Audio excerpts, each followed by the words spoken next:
दिशा की बैठक में बहुत सार्थक मुद्दों पर चर्चा हुई।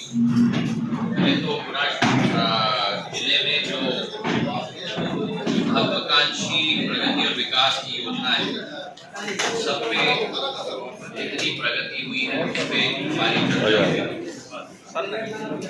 पिछले 1.5 दिनों में बहुत सारे विकास और प्रगति की योजनाओं का शिलान्यास और लोकार्पण हम लोग ने किया है।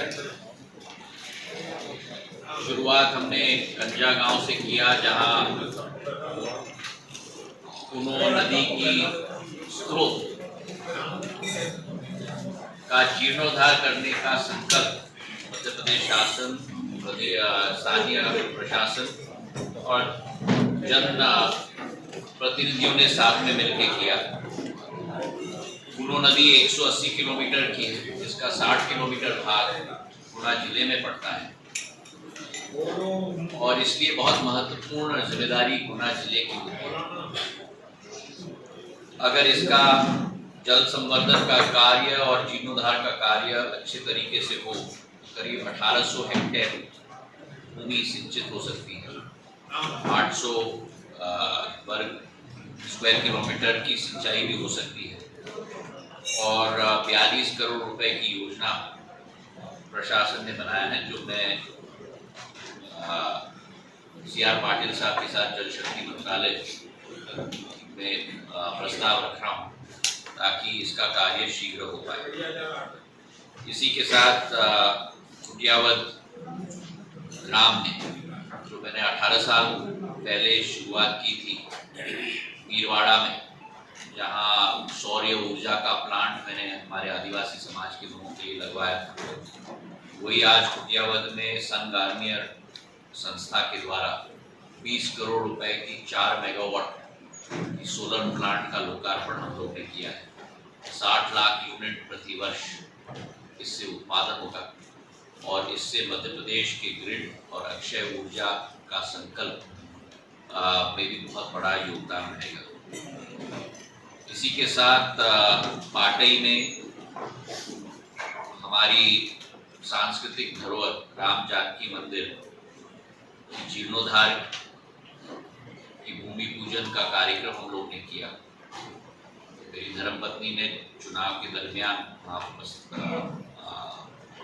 दौरा किया था और प्रवास के दौरान मंदिर में दर्शन भी किया था। ये पुरानी धरोहर है सिंधिया स्टेट के समय से और 20 लाख रुपए की राशि से मध्य प्रदेश शासन इसकी जीर्णोद्धार कर रही है। बहुत सुंदर एक मंदिर हम लोगों का बनेगा, लाइटिंग भी होगी, अच्छे दरवाजे भी बनेंगे, छत भी बनेगा और प्रांगण भी बनेगा और वहाँ 2-3 लोगों ने दान भी जमीन दी है, जिससे वो एक आकर्षण का केंद्र आने वाले दिनों में बनेगा। मार्की मऊ में 15 करोड़ की ITI का भवन का लोकार्पण हम लोग ने किया है। ये बहुत बड़ी देन है ग्रामीण अंचल में और हमारे सभी समाज के लोगों को अपना हुनर दिखाने के लिए एक अवसर मिलेगा। ये बहुत दिनों से लोगों की आशा और अभिलाषा थी और उसका लोकार्पण हुआ। और धानवड़ी में एक सबस्टेशन भी 2.5 करोड़ रुपए का, करीब 13 गाँव के 10,000 लोगों को इसका लाभ मिलेगा। पहले सिरसी से पूरा इस पर प्रेशर पड़ता था, पर अब ये धानवड़ी सबस्टेशन बनने से इसका बहुत अच्छा लाभ आने वाले समय में सभी लोगों को मिलने वाला है। इसी के साथ गुना में आकर बीना गुना मेमू ट्रेन का उद्घाटन भी मैंने किया है और ये इसका डबलिंग 2 बार चलना भी बहुत बड़ा सौगात है हमारे क्षेत्र के लिए, क्योंकि एक तरफ इंदौर से कनेक्टिविटी, दूसरी तरफ अशोकनगर और बीना के साथ कनेक्टिविटी हो सकती है। इसमें लोगों ने मुझे कहा था कि अगर 30-40 मिनट हम लोग ट्रेन की टाइमिंग को हम लोग डिले कर पाएँ तो उससे ज़्यादा लाभ मिलेगा लोगों को। मैं धन्यवाद देना चाहता हूँ DRM साहब को, मेरे कहने पर उन्होंने अनुशंसा की है और प्रस्ताव रेल मंत्री मेरे मित्र अश्विनी वैष्णव जी को भेजा है। हमारी कोशिश होगी कि इसको भी हम लोग जल्द से जल्द स्वीकृत हम लोग करवाएं ताकि पूरा लाभ जनता को मिल पाए। जून 2027 तक ये तैयार हो जाएगा। हमारे डिज़ाइन एंड ड्राइंग्स का रिवाइज जो डिज़ाइन और ड्राइंग्स है उसकी अप्रूवल स्वीकृति लंबित है और करीब हम लोगों के 12% का कार्य ऑलरेडी हो चुका है और कार्य प्रगति पर अच्छे तरीके से चल रहा है।